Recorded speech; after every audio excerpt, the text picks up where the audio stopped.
广州车展，比亚迪推出另一款中档车型宋 Pro 的 DMI 版本。可以说 DMI 版本的车型呢是一经推出备受好评。那宋 Pro 系列也是终于加入了 DMI 版本的车型。那这一期的鹅看新车，一起来看一看它的具体表现。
电池组的话，光看这台发动机的亏电油耗能够达到4.4升，那对于一台1.5升的自然吸气发动机来讲，是一个非常夸张的数据了。就算咱们不给它充电，当一台纯燃油车开也是非常省油的一台车。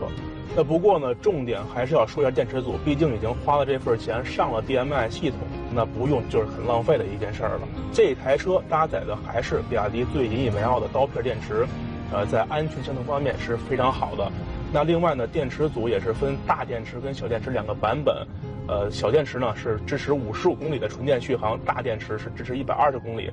如果说日常上下班每天充电的话，那这个只使用电不使用油是已经非常合适的一个选择了。那与其他车型的这个 DMI 版本一样，它的这个大电池也是支持快充的，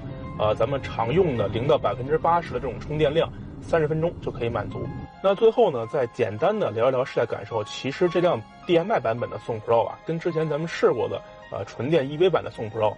在整个的这个驾驶感受上，其实差别并不是很大。同样的，前麦弗逊后多连杆的独立悬架，而且底盘全部是由德国的工程师进行调教的，开起来呢很有这种豪华车的感觉。那另外在这个 NVH 方面确实做得非常好，前后全是双层的夹胶玻璃，在这种静止状态下，那旁边呢有很多这种大的泥头车经过的话，其实也是不会听得很清楚，是一个非常好的隔音效果。所以说整个这辆车的驾驶品质是非常高的。咱们最后给这辆比亚迪的宋 Pro DMI 做一个小总结。那这辆 DM-i 版本的加入呢，也是丰富了比亚迪宋 Pro 整个车系的产品序列，让用户呢有了更多的选择。还是那句话，我认为 DM-i 系统是目前新能源车型最好的解决方案。毕竟第一点，它比纯燃油车要更经济；那第二点呢，也不用像这种纯电车型担心续航的问题。整个这个燃油经济性也有了，然后另外续航里程也不用再焦虑了。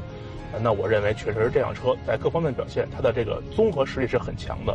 那关于这辆比亚迪宋 Pro DM-i 的具体售价，也请您持续关注我们腾讯汽车后续的上市报。